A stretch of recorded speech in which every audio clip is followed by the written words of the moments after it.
বন্ধুরা মাত্র একটা ডিম থেকে 8 থেকে 9টা নানপুরি তৈরি হয়ে গেছে একটা ডিমে। তাহলে বন্ধুরা দেখতে থাকো রেসিপিটা কিভাবে তৈরি করছি। নমস্কার বন্ধুরা, সবাই সুস্থ আছে, ভালো আছে, সাবধানে আছে। রেসিপি করব নান পরোটা। আর নান পরোটা কিভাবে করব, আর নিয়েছি এই যে আলু, সিদ্ধ আলু নিয়েছি, আর একটা ডিমে 7 থেকে 8টা আমি নান পরোটা তৈরি করব। আর এই ডিমটা দিয়েই করব, শুধুমাত্র একটা ডিম। আর ডিমটাকে আমি সিদ্ধ করে নিয়েছি। বন্ধুরা এবার আমি ময়দার ডোটাকে মাখিয়ে নেব। পরিমাণ মতন ময়দাটা নিয়ে নিচ্ছি, দিয়ে দেব লবণ, দিয়ে দেবো এখানে আমি দুধ নিয়ে নিয়েছি। এই দুধটা দিয়ে মাখালে পরে নান পরোটা খেতে খুব ভালো লাগে। এর জন্য আমি খুব ভালো করে ময়দার ডোটাকে মেখে নেব। অল্প অল্প জল দিয়ে মেখে নেব ডোটাকে। বন্ধুরা ময়দাটাকে খুব ভালো করে মেখে নিয়েছি। আর এবার আমি একটু তেল ওপর দিয়ে লাগিয়ে রাখবো, যাতে ময়দার ডোটা শুকনো হয়ে না যায়।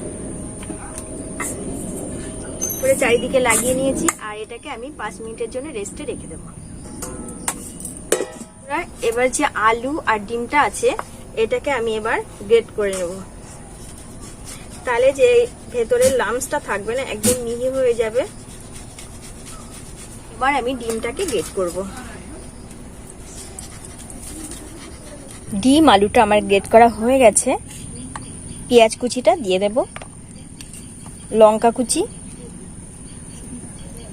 দিয়ে দেবে, একটু চিনি, এটা দিলে টেস্টটা ভালো হয়। দিয়ে দেবে একটু লবণ পরিমাণ মতন।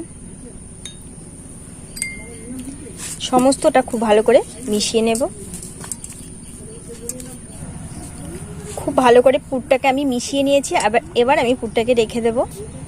এবার আমি এই যে লুচির লেচিগুলোকে কেটে নিয়েছি, আর এরকম খোলতা করে নেব, এই যে এইভাবে করে। আর এবার আমি এই যে ডিম আলুর পুরটা এর মধ্যে ভরে দেব।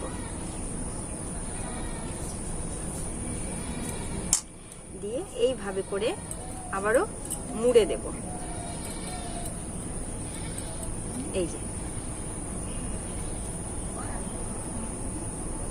পুর করে নেব। এরকম পুর ভরে সবটাতেই আমি পুর ভরে নেব। বন্ধুরা সবগুলোর মধ্যে আমি পুরটা ভরে নিয়েছি। আর এবার আমি হাতের সাহায্যে এগুলোকে একটু বড় করে দেব। এগুলোতে কিন্তু বেলি চাকি দিয়ে বেললে পুরটা বেরিয়ে যাওয়ার সম্ভাবনা থাকে। এর জন্য আমি হাত দিয়েই একটু এইভাবে করে বড় করে নেব। এই দেখো, দেখেছো? এইভাবে করে আমি কিন্তু বাকিগুলো তৈরি করে নেব।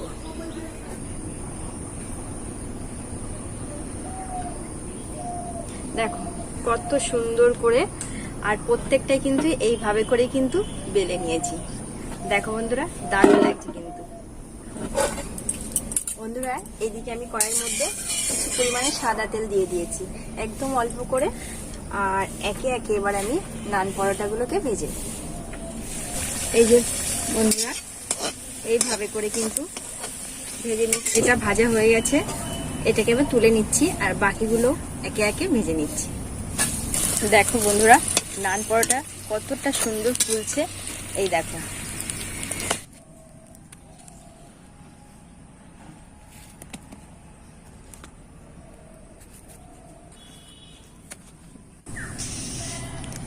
দেখেছো বন্ধুরা কতগুলো নান পরোটা তৈরি হয়ে গেছে।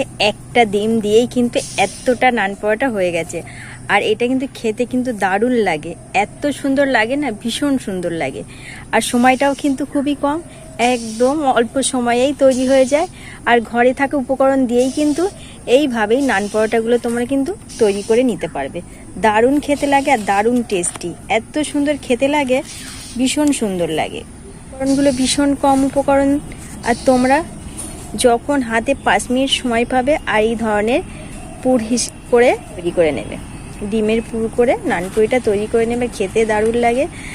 একটুখানি কেটে দেখাবো ভেতরের পুরটা কেমন লাগছে। এই দেখো ভেতরটা দারুণ লাগছে, দেখেছো? তাহলে বন্ধুরা আজ এখানেই রাখছি, দেখা হবে অন্য একটা রেসিপির সঙ্গে। আমার রেসিপিগুলো ভালো লাগলে অবশ্যই like comment share, please subscribe করে পাশে থেকো। একটু শেয়ার করে দিও সবার মধ্যে। তোমাদের ভালোবাসায় আরও নতুন নতুন রেসিপি নিয়ে হাজির হয়ে যাব।